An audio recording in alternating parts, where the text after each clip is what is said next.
So hello guys, welcome back to the new lecture. पिछले lecture में हमने बात की थी फॉरेस्ट्री डेवलपमेंट इनिशिएटिव्स के बारे में।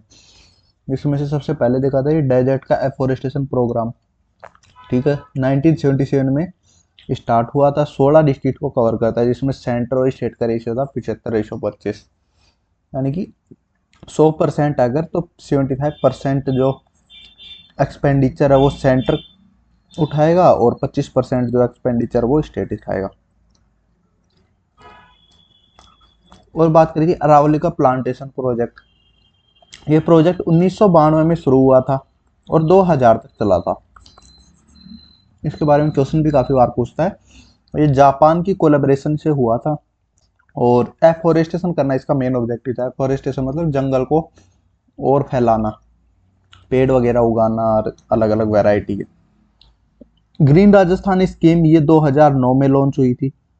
इसका मेन एग्जेक्टिव था कि पूरे स्टेट को हरा भरा करना bye planting trees with public support.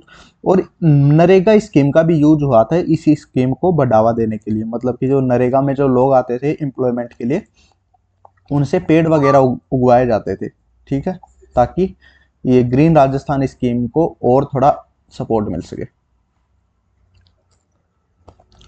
Rajasthan की फॉरेस्ट्री डेवलपमेंट प्रोजेक्ट के बारे में देखें तो ये जो है 15 तो नॉन अरावली डिस्ट्रिक्ट, 15 तो वो डिस्ट्रिक्ट जिसमें अरावली नहीं है, और नॉन डेजर्ट डिस्ट्रिक्ट्स को कवर करता है ये प्रोजेक्ट। ठीक है, ये इन में हुआ था।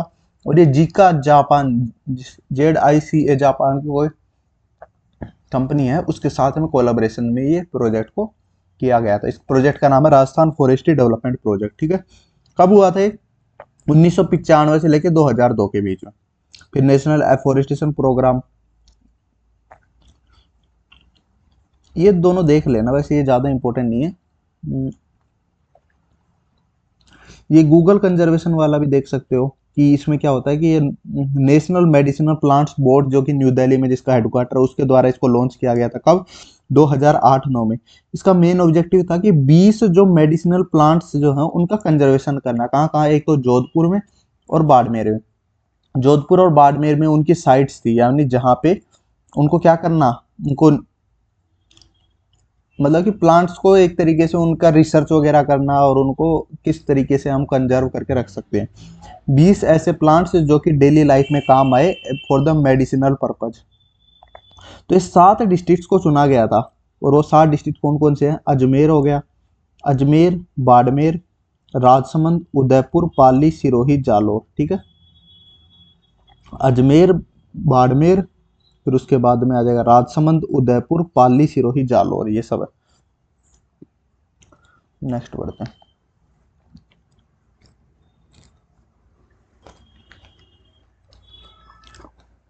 राजस्थान का फॉरेस्ट्री एंड बायोडाइवर्सिटी प्रोजेक्ट के बारे में देख लेते हैं। ये फ्रांस डेवलपमेंट एजेंसी के द्वारा बना। ये AFD नहीं होगा, आई थिंक FAD होगा, FDA, फ्रांस डेवलपमेंट एजेंसी। ठीक है, Rajasthan forestry and diversity project, biodiversity project, ये 13 डिस्ट्रिक्ट्स में लॉन्च हुआ था। और इसका मेन ऑब्जेक्टिव था कि इंक्रीज द फॉरेस्ट कवर को बढ़ावा देना, कंजर्वेशन ऑफ बायोडाइवर्सिटी और इन्वायरमेंटल प्रोटेक्शन। तो सबका मेन काम यही है। एक तरीके जितने फॉरेस्ट वाले हैं सबका काम है एक तो एफोरेस्टेशन करना। ठीक है, और जो भी मेडिसिनल प्लांट्स या फिर जो मेन प्लांट्स है, प्लांट्स को कंजर्व करना। ठीक है, वाइल्ड लाइफ को कंजर्व करना। ठीक है, इन्वायरमेंट को प्रोटेक्ट करना। ये सब मेन मेन चीजें हैं जो हर स्कीम का मतलब थ्रू यही सब होता है। तो आपको ऐसे अलग से रटने की जरूरत नहीं है। अब कुछ भाखड़ा और गैंग कैनाल का भी प्लांटेशन हुआ था। लगभग 2.2 lakh trees along the banks of 2 canals. कौन कौन सी कैनाल्स थी? एक थी भाखड़ा और एक थी gang canal.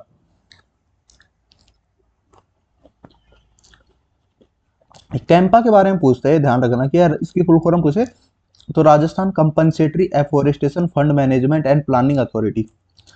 Rajasthan compensatory afforestation fund management and planning authority. इसका मेन पर्पज क्या है? To use forest land in Rajasthan. Rajasthan में जो भी फॉरेस्ट लैंड है उसको यूज करना। किसके under? Under forest protection act, जो कि 1980 में हुआ था। तो सुप्रीम कोर्ट ने एक डायरेक्शन इश्यू किया था कि हर स्टेट का क्या होगा, एक कंपेंसेटरी एफोरेस्टेशन फंड होना चाहिए। और वही जो कंपनसेटरी एफोरेस्टेशन फंड है वो 2016 में बना था और इफेक्टिव हुआ था 2018 में, जिसकी 80% जो अमाउंट है ना वो फॉरेस्ट और वाइल्ड लाइफ मैनेजमेंट में क्या होनी चाहिए, खर्च होना चाहिए, और 20% जो है उसकी कैपेसिटी बिल्डिंग के लिए कि भैया उसको और किस तरीके से हम फंड को स्ट्रॉन्ग कर सकते हैं। ठीक है, तो कैंपा कुल मिला के एक तरीके से ऐसे मान लो कि एक तरीके का ये फंड है, फॉरेस्ट फंड है। ठीक है, जो कि 2000 सुप्रीम कोर्ट की डायरेक्शन में 2016 में ये क्या हुआ था, मतलब कि 2016 में क्रिएट हुआ था और 2018 में ये इफेक्टिव हुआ था। मतलब बंद तो 2016 में गया था लेकिन 2018 से इफेक्टिव हुआ था, और जिसका 80% जो अमाउंट है वो फॉरेस्ट और वाइल्ड लाइफ के मैनेजमेंट में यूज होना चाहिए और 20% इसी फंड को और स्ट्रॉन्ग करने में। ठीक है, तो कैंपा के बारे में ध्यान रख लेना। 3 आउटसाइड फॉरेस्ट राजस्थान, TOFR। तो ये TOFR की फुल फॉर्म ध्यान रखो, एक तो क्या है, 3 outside forest Rajasthan.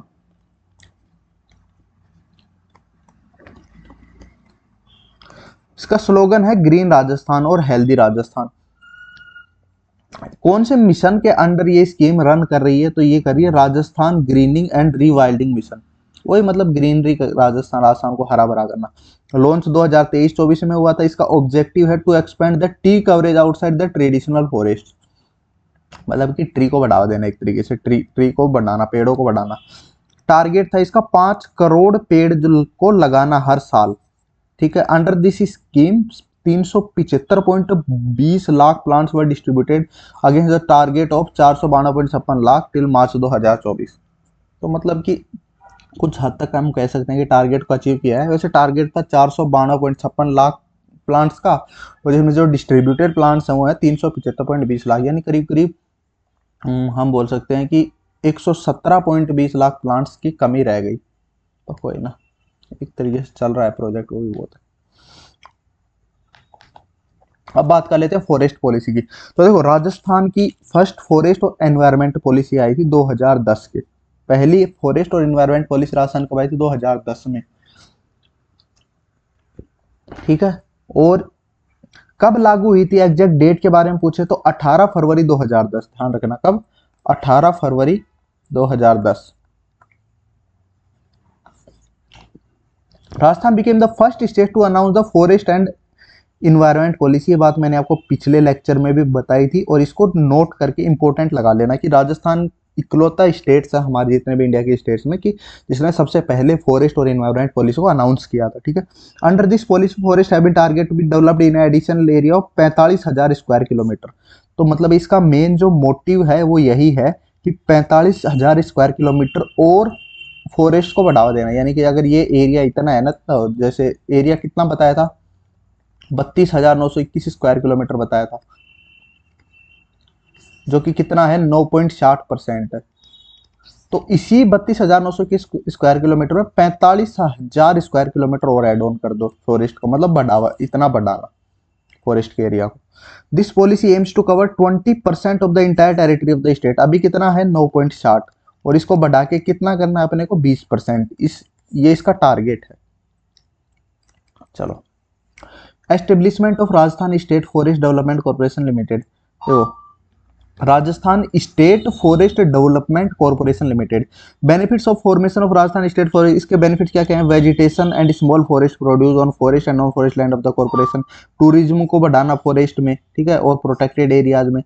Great abundant potential for the development of commercial activities, और curbing local pressure and exploitation of illegal activities. देखो, जो लोकल लोग जो होते हैं, खासकर ट्राइबल लोग, वो क्या करते हैं, फॉरेस्ट के ऊपर ही डिपेंड रहते हैं, उनकी आमदनी फॉरेस्ट पे डिपेंड रहती है पूरी तरीके से।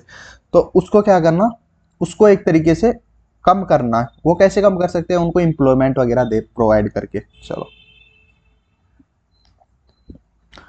तो राजस्थान की जो फॉरेस्ट पॉलिसी है 2023 वाली, उसको देख लेते हैं। ठीक है, अब भाई फॉरेस्ट पॉलिसी है तो उसका काम क्या होगा, प्रोमोट करना, फॉरेस्ट को प्रोटेक्ट करना, मैनेज करना, किसको, फॉरेस्ट को, वाइल्ड लाइफ और बायोडाइवर्सिटी को। काफी मतलब बेसिक सी चीज है ये तो। वेजिटेशन को 20% बढ़ाना, 20% तक लेके जाना, ठीक है। और कितने नेक्स्ट 20 सालों में। और एरिया कितना बताया था, 45,000 स्क्वायर किलोमीटर, इतना एरिया बढ़ाना है फॉरेस्ट का। प्रिंसिपल्स की बात करें, वही protection, ecological restoration, sustainability, expansion करना, एविडेंस बेस्ड अप्रोच, मतलब कि ऐसी अप्रोच यूज करना जो कि मतलब जिनका एक्चुअली में इफेक्टिव हुई है। ऐसे नहीं है कि कुछ भी नियम वगैरह बना के वो कर दिया अप्रोच करके। पार्टिसिपेशन हो गया, 1 मिनट।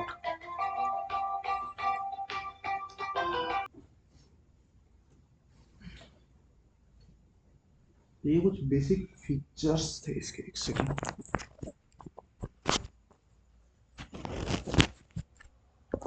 तो ये कुछ बेसिक फीचर्स थे जो कि हमने देख लिए, ठीक है। तो वही मेन चीज़ है भैया, फॉरेस्ट का एक एफोरेस्टेशन, ठीक है, एफोरेस्टेशन करना, प्रोटेक्शन करना फॉरेस्ट की, एक्सपेंशन करना, वही एफोरेस्टेशन में आ गया, ठीक है। और कुछ इस तरीके की अप्रोचेज को इस्तेमाल लेना इन सब में जो कि प्रीवियसली यूज्ड और जिनका रियलिटी में कोई बेनिफिट हुआ हो, यानी कि एक तरीके से एविडेंस बेस्ड अप्रोच बोल देते हैं उनको, ठीक है। ऑब्जेक्टिव्स की बात करें तो प्रोटेक्ट करना, रिस्टोर करना, रूरल और अर्बन में फॉरेस्ट और वेजिटेशन को इंक्रीज करना, बढ़ावा देना, इंकरेज करना, कम्युनिटी का पार्टिसिपेशन करना to improve livelihood, sustainable use of forest and grassland का रिसोर्सेज, ठीक है। साइंटिफिक और टेक्नोलॉजिकल नॉलेज को यूज करना, ये भी इंपॉर्टेंट है। कंजर्व करके रखना फ्लोरा मतलब फ्लावर्स, फोना मतलब एनिमल्स, और जीन पूल, एक्स सिटू, इन सिटू, ये सारी जितनी प्रोसेसेज हैं उनके अकॉर्डिंग, और क्लाइमेट चेंज को कम करना। और क्लाइमेट चेंज कम कब होगा, जब हम फॉरेस्ट को सस्टेनेबल तरीके से यूज करेंगे, ठीक है। अब कुछ इंस्टीट्यूशंस की बात कर रहे थे, सबसे पहले आती है कजरी, और ये बहुत इंपॉर्टेंट है अभी। कजरी मतलब central arid regional research, centre नहीं यहाँ पे, रीजनल रिसर्च इंस्टीट्यूट होगा, आई थिंक सो।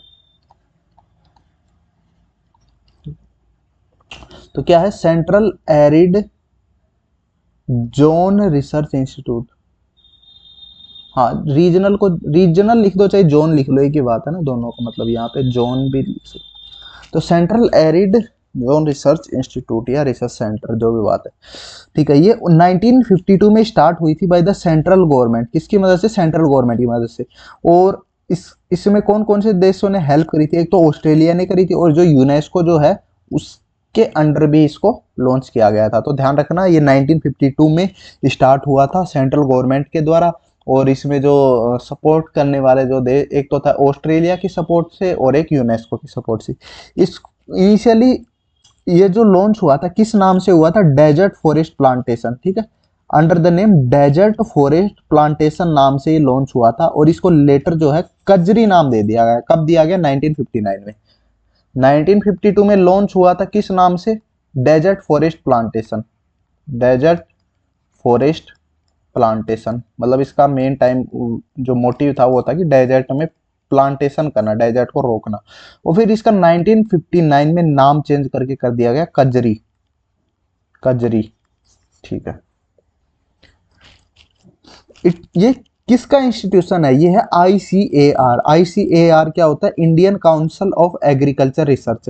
तो इसके अंडर में ये एक इंस्टीट्यूट है एक तरीके से। It conducts complete research related to dry areas, वही डेजर्ट एरियाज में रिसर्च वगैरह करना, कैसे हम डेजर्ट को रोक सकते हैं, कैसे हम डेजर्ट को जो है फॉरेस्ट, या फिर हम बोल सकते हैं डेजर्ट को एग्रीकल्चर पर्पज के लिए यूज कर सकते हैं, ठीक है, ताकि वहां पे भी खेती बाड़ी हो सके। एट प्रेजेंट इसके 5 सब सेंटर हैं, कहाँ कहाँ है, बीकानेर है एक, तो एक जैसलमेर है। देखो इतना तो याद कर लेना कि जो मेन जो डेजर्ट वाले एरियाज हो गए कौन कौन से, एक तो जैसलमेर हो गया और एक बीकानेर हो गया, ठीक है। तो यहाँ पे है, फिर एक पाली के अंदर भी है, फिर भुज के अंदर भी है, और ले देखो ले एंड लद्दाख वाला जो रीजन है वो भी मतलब कुछ कुछ येलो भी सी रीजन है, यानी कुछ डेजर्ट जैसा ही लगता है। तो उसे याद हो जाएगा कि ले के अंदर भी है और भुज गुजरात में भी है एक, ध्यान रखना। तो कौन कौन से हो गए, जैसलमेर, जोधपुर, पाली, ले और भुज गुजरात, ठीक है। कजरी की बात करें तो इसका हेडक्वार्टर है जोधपुर में, जो कि इंपॉर्टेंट है, ध्यान रखना। हेडक्वार्टर कहाँ है? जोधपुर में। अब तो ये तो हेडक्वार्टर है, 5 सब सब सेंटर्स थे वो। अफ्री की बात कर लेते हैं। ये है arid forest research institute. Arid मतलब जानते हो ना, डेजर्ट वाला रीजन, सूखा रीजन को बोलते हैं arid. Located at national centre of dry forest research, ठीक है, जो कि जोधपुर में है। Set up under the Indian institute of forest research and education. किसके अंडर सेटअप हुआ है? ICFRE, मतलब Indian institute of forest research and education, और ये हुआ था ICAR के अंडर में। इसका मेन ऑब्जेक्टिव जो है वो करना है मेंटेन इकोलॉजिकल जो बैलेंस है उसको मेंटेन करना, और रेन वाटर को कंजर्व करके रखना, ठीक है, और ड्राई एरियाज में प्लांटेशन वगैरह करना, ट्रीज का या फिर प्लांट्स का। चार्जर है, चार्जर चार्जर, ठीक है, ये चीजें ध्यान रखना। तो अफरी क्या हो गया? एरिड फॉरेस्ट रिसर्च इंस्टीट्यूट, ठीक है। ये जो है इसका हेडक्वार्टर कहाँ है? जोधपुर में है, ठीक है। और ये किसके अंडर में आता है? ICFRE, इसी के अंडर में आता है। और इसका भी काम वही भैया कि डेजर्ट एरियाज में फॉरेस्ट वगैरह को प्लांटेशन करना ट्रीज का, जिससे डेजर्ट का जो एक्सपेंशन है वो रुक सके, कुल मिला के। चलो अब ये कुछ प्रोटेक्शन इन फॉरेस्ट और इन्वायरमेंट के कुछ अवार्ड्स हैं, चलो इनके बारे में देखते हैं। सबसे पहले इंदिरा प्रियदर्शनी वृक्ष मित्र अवार्ड। तो इंदिरा प्रियदर्शनी वृक्ष मित्र, ये गवर्नमेंट ऑफ इंडिया द्वारा एक अवार्ड दिया जाता है।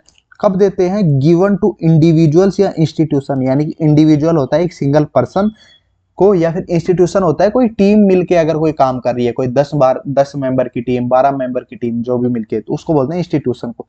फॉर वर्क इन एफोरेस्टेशन और वेस्टलैंड डेवलपमेंट्स, ठीक है, जो कि एफोरेस्टेशन में काम करें और waste land development. Waste land development का मतलब जो भी वेस्टेज है उसको किस तरीके से हम प्रॉपरली रिसाइकल वगैरह कर सकते हैं, तो ये जो काम करते हैं इनको ये अवार्ड दिया जाता है। दूसरा अमृता देवी बिश्नोई, इनके बारे में तो आपने किस्सा सुना ही होगा, ठीक है। तो ये जो अवार्ड है ये फॉरेस्ट प्रोटेक्शन, फॉरेस्ट्री डेवलपमेंट और फॉरेस्ट की रिसर्च में दिया जाता है, ठीक है। इसके अंदर जो अमाउंट दी जाती है वो दी जाती है 1 लाख, एंड सिटेशन का मतलब होता है यहाँ पे अवार्ड, यानी कि अमाउंट के साथ साथ अवार्ड भी दिया जाता है, ठीक है। Excellent performance in the forest safety and management in committee, panchayat, village level institution पे 1 लाख तो प्राइज है और साथ में अवार्ड दिया जाता है। और इंडिविजुअल बेसिस पे, ये तो है एक तरीके से हम बोल सकते हैं इसको, ये इंस्टीट्यूशन लेवल पे है, मतलब कि टीम लेवल पे है ये तो, और इंडिविजुअल लेवल पे दिया जाता है 50,000 और उसके साथ में अवार्ड। चलो कैलाश श्रृंखला वाइल्ड लाइफ कंजर्वेशन अवार्ड की बात करें तो ये वाइल्ड लाइफ कंजर्वेशन पे दिया जाता है। और राजीव गांधी पर्यावरण सुरक्षा अवार्ड, ये 2012 में शुरू हुआ था, और ये जो अवार्ड है ये भी इंडिविजुअल और इंस्टीट्यूशन लेवल पे दिया जाता है, ठीक है। तो ये कुछ अवार्ड से ध्यान रखना। अब कुछ अदर फैक्ट्स देख लेते हैं। देखो ये है खेजड़ला विलेज, यही इसी विलेज के बारे में अगर ध्यान से देखो, ये वो जो अमृता देवी बिश्नोई वाला हमने देखा था ना, वो इंसिडेंट इसी विलेज से रिलेटेड है। ये विलेज कहाँ है? ये है जोधपुर के अंदर ये विलेज है, जहाँ पे अमृता देवी बिश्नोई और इनके साथ साथ 363 अन्य लोग जो थे, बिश्नोई परिवार के जो लोग थे, वो शहीद हो गए थे 1730 में, ठीक है। क्यों? क्योंकि वो प्रोटेस्ट कर रहे थे against the cutting of trees every year. देखो उस टाइम के जो वहां के जो महाराजा थे उन्होंने पेड़ों को काटने का आदेश दे दिया था। तो जैसे पेड़ों कटाई हो रही थी तो ये 363 लोग और जो अमृता देवी बिश्नोई हैं, इन्होंने क्या किया, फॉरेस्ट के चिपक गए थे कि काटना है ना तो पहले हमें काटना पड़ेगा। तो ये एक तरीके से प्रोटेस्ट करते करते शहीद हो गए थे। कब हुए थे? 1730 में। और कौन से विलेज है वो? खेजड़ला विलेज है, जो कि जोधपुर में है। तो वो इसी इंसिडेंट से रिलेटेड है। इसीलिए प्रत्येक वर्ष भद्रपद शुक्ल दशमी के दिन में एक फेयर मनाया जाता है, ठीक है। एक फेयर मनाया जाता है कब? भद्रपद शुक्ल दशमी के दिन, ठीक है। ओके, खडाना की बात करें, it maintains the ecological balance of the Bishnoi community. It is a practice in which life is also given to protect the trees. ये एक तरीके की प्रैक्टिस है जिसमें कि पेड़ों को बचाने के लिए लोग अपनी लाइफ को भी कुर्बान कर देते हैं, शहीद हो जाते हैं। तो वो क्या है? वो खडाना बोलते हैं इस प्रैक्टिस को। खदाना या खादना, जो भी प्रोनाउंसिएशन गलत हो तो उसके लिए सॉरी, ठीक है। देववन की बात करें तो देववन तो आपने भी देखा होगा, जैसे देव नारायण जी का था, और भी जो लोक देवता हम पढ़ते हैं आर्ट एंड कल्चर में, तो वो वन जो है वो उसी को हम ओरन बोलते हैं। क्या बोलते हैं? ओरन। तो forest land associated with religious places, which is considered religious and banned from hunting and wild animals and felling of trees. ऐसे जो एरियाज रहते हैं जो कि सैक्रेड होते हैं, मतलब पवित्र होते हैं, या फिर देवों से रिलेटेड होते हैं, या फिर या हम बोल सकते हैं रिलीजियस प्लेसेज होते हैं, उनमें क्या होता है, हंटिंग भी कंप्लीटली बैन होता है, हंटिंग भी बैन होता है इनमें, और जो कटिंग ऑफ ट्रीज है, पेड़ों को काटना भी बैन होता है, ठीक है, कंप्लीटली बैन होता है ऐसी चीजों में। अब जो देव वन है, वो सबसे लार्जेस्ट एरिया जो है वो है दाद देवी फॉरेस्ट, जो कि कोटा में है। तो आपसे पूछे कि जो देव वन जिसको ओरण बोलते हैं, तो सबसे लार्जेस्ट ओरण किस जो एरिया है वो कहाँ पे है, वो है दाद देवी फॉरेस्ट, जो कि कोटा में है, ध्यान रखना। बीड के बारे में बात कर लेते हैं। बीड किसको बोलते हैं, grassland and pastures in western district of Rajasthan and Shekhawati region. जैसे झुंझुनू, सीकर, अजमेर आर कॉल्ड बीड्स, इनको बीड्स बोलते हैं। यानी ग्रासलैंड का मतलब होता है घास के मैदान, और पास्चर्स का मतलब होता है चारागाह, चारागाह। तो ये जो घास के मैदान और ये जो चारागाह है ना, इनको शेखावाटी या फिर जो वेस्टर्न डिस्ट्रिक्ट्स होते हैं, जो डेजर्ट वाले डिस्ट्रिक्ट्स, उनमें उसको बीड बोला जाता है। बस यही है, ये कुछ टर्म्स है जो आपको याद रखनी है। लूम की बात करें तो लूम क्या होता है, जो पत्तियां होती है ना खेजड़ी की पेड़ की, उनको बोलते हैं लूम। लूम यानी खेजड़ी का जो पेड़ होता है उसकी पत्तियां को बोलते हैं लूम, और इन खेजड़ी जो पेड़ है इसके जो फ्रूट होते हैं उनको बोलते हैं सांगरी, और सांगरी की सब्जी भी बनती है।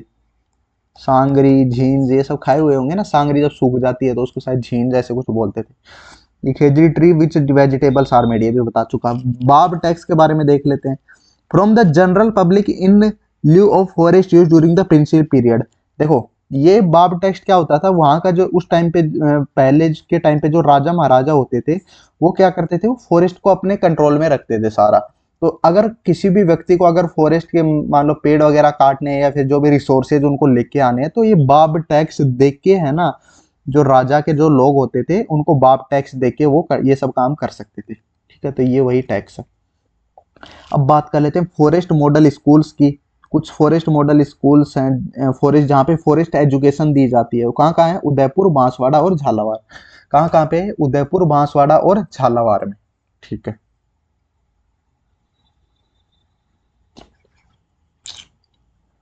चलते हैं नेक्स्ट पेज पे। अब ये कुछ ट्रेडिशन है जो ट्री वर्शिप से रिलेटेड है, यानी कि पेड़ पूजन से रिलेटेड। सबसे पहले तुलसी पूजा कब की जाती है, शुक्ल त्रयोदशी के दिन, ठीक है। कब की जाती है, शुक्ल त्रयोदशी के दिन। पीपल की पूजा होती है ज्येष्ठ पूर्णिमा के दिन। आम्ल नवमी होती है कार्तिक शुक्ल नवमी के दिन। देखो यहाँ पे नवमी आ रहा है तो यहाँ पे नवमी आ रहा है, ठीक है। आमवा की नवमी। आम्ल एकादशी की बात करें तो फाल्गुन शुक्ल एकादशी के दिन। खेजड़ी पूजा होती है दशहरा के दिन, ये तो सबको याद ही होगा। दब वर्शिप की बात करें तो ये एक्लिप्स के टाइम पे होती है। एक्लिप्स का मतलब जानते हो, मतलब कि ग्रहण के टाइम पे। और बनाना कडली वर्शिप की बात करें तो ये बनाना बनाना यानी केले की भी पूजन होती है हमारे यहाँ थर्सडे के दिन, यानी बृहस्पतिवार के दिन। और बड बड जो बोलते हैं ना, बड, हमारे यहाँ बड भी बोलते हैं पेड़ वगैरह, तो वो उसकी होती है ज्येष्ठ अमावस्या के दिन। कब होती है, ज्येष्ठ अमावस्या, जिसको बड़ अमावस्या भी बोलते हैं, ठीक है। तो देखो ज्येष्ठ अमावस्या और ज्येष्ठ पूर्णिमा में कंफ्यूज मत हो ना। ज्येष्ठ अमावस्या के दिन तो बड़ पूजा होती है और ज्येष्ठ पूर्णिमा के दिन होती है पीपल की पूजा। जैसे दोनों ही मतलब एक तरीके से बड़े बड़े वृक्ष होते हैं, बड़ और पीपल। अब सैंडलवुड फॉरेस्ट के बारे में देख लेते हैं। सैंडलवुड का मतलब होता है चंदन, चंदन वन। These forest are also known as chandan forest due to the abundance of sandalwood trees. यहाँ पे चंदन के वृक्ष होते हैं। वो पुष्पा मूवी देखी होगी ना, जिसमें लाल चंदन की तस्करी वगैरह करते हैं, तो वही इसी उसी फॉरेस्ट की बात हो रही है। In the forest of Haldi Ghati Khamnor Rajsamand में। कहाँ पे है ये सैंडलवुड फॉरेस्ट, राजस्थान में, हल्दी घाटी राजसमंद में, ठीक है। और दिलवाड़ा एरिया जो है सिरोही का, वहां पे भी पाए जाते हैं। दिलवाड़ा एरिया में आपको पता है एवरग्रीन वेजिटेशन मिलती है, हमने पिछले लेक्चर में भी बात करी थी उस चीज की, ठीक है। अब कुछ मेडिसिन के बारे में देख लेते हैं। तो ये जो चिरमी नाम की वेजिटेशन है, ये सॉरी मेडिसिन है, ये हमें देखने को मिलती है ईस्ट राजस्थान में। और इसका जो यूटिलाइजेशन है, मतलब कि ये हार्ट डिजीज में भी काम आती है और अबॉर्शन के टाइम पे भी काम आती है, ठीक है, चिरमी। खेर की बात करें, खेर जो है उदयपुर डूंगरपुर में देखने को मिलती है और ये टेक्सटाइल इंडस्ट्रीज में काफी काम आती है। गूगल की बात करें, ये तो अजमेर में देखने को मिलता है। ये फैट को भी कम करता है, अर्थराइटिस और ब्लड प्रेशर को भी कंट्रोल करता है। हिंगोंडा की बात करें तो ये देखो हिंगोंडा और हड़ौती ऐसे सेम सा नाम लग रहे हैं, तो ये हड़ौती मेवाड़ में पाई जाती है। इससे कफ यानी खांसी वगैरह ठीक होती है। डेंटल डिजीजेज यानी कोई दांत से रिलेटेड कोई भी बीमारी हो गई।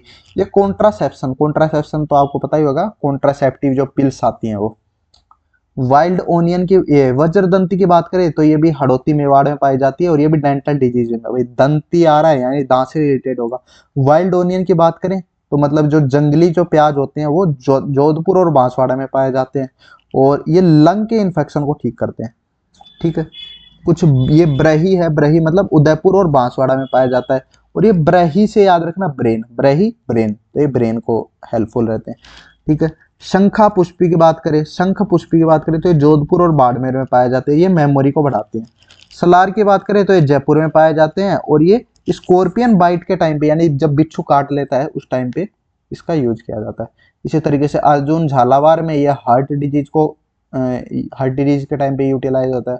आजकल हार्ट अटैक वगैरह आते हैं ना, तो ये मतलब सही मात्रा में अर्जुन की मेडिसिन को कंज्यूम करना चाहिए हमें। रोइडा की बात करें तो वेस्टर्न डिस्ट्रिक्ट में रोइडा क्या स्टेट फ्लोर है। ठीक है। ये सेक्सुअल योगा के टाइम पे यूटिलाइजेशन होता है। काली मूसली की बात करें तो साउदर्न डिस्ट्रिक्ट में है, ये मेल पावर को बढ़ाता है। और सफेद मूसली भी साउदर्न डिस्ट्रिक्ट में पाया जाता है। साउदर्न डिस्ट्रिक्ट का मतलब वगड़ रीजन वाली बात हो रही है, वगड़ हो गया, मेवाड़ हो गया, ये सब। ठीक है। और ये सफेद मूसली और काली मूसली दोनों की दोनों मेल पावर को बढ़ाती है। अश्वगंधा की बात करें तो नागौर में इम्यूनिटी बढ़ाती है। इम्यूनिटी मतलब कि इम्यून सिस्टम को स्ट्रॉन्ग करती है। इम्यून सिस्टम को क्या करती है, स्ट्रॉन्ग करती है। ठीक है। केरली की बात करें तो ये चित्तौड़गढ़ में, ये भी कॉन्ट्रासेप्टिव पिल्स हैं। ठीक है। और डाटा थोर की बात करें तो ये कंप्लीट स्टेट में पाई जाती हैं और ये भी कॉन्ट्रासेप्टिव पिल्स है। और ग्वारपाठा सांबर एरिया में पाई जाती है जो कि कॉस्मेटिक्स में इस्तेमाल होती है।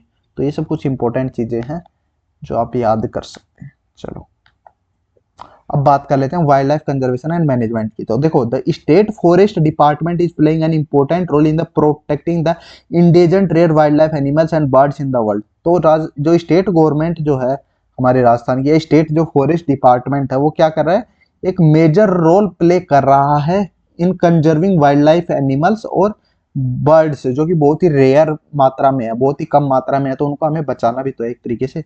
तो हमारे पास अभी 3 नेशनल पार्क हैं, 26 सेंचुरीज हैं। 26 क्या है सेंचुरीज, कौन सी वाइल्ड लाइफ सेंचुरीज की बात हो रही है। ठीक है।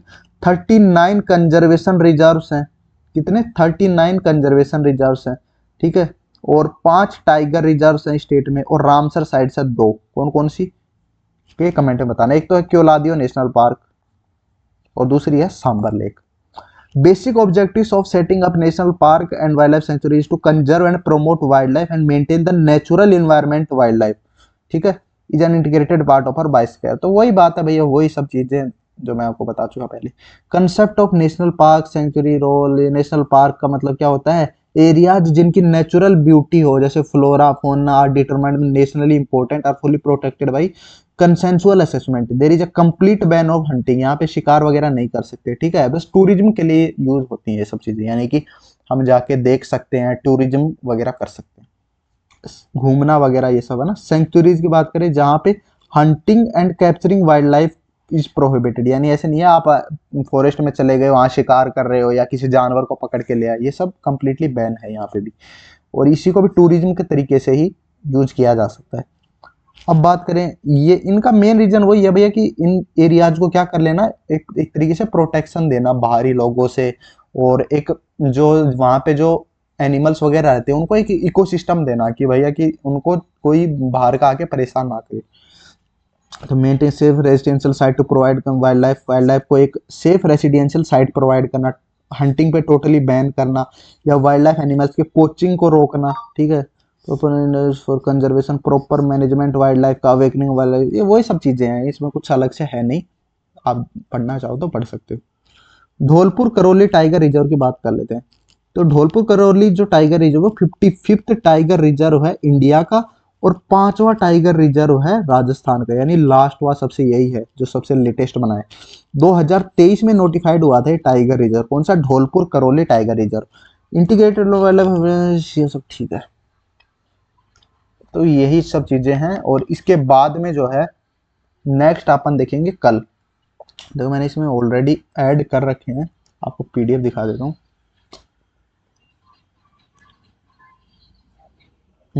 ये रही।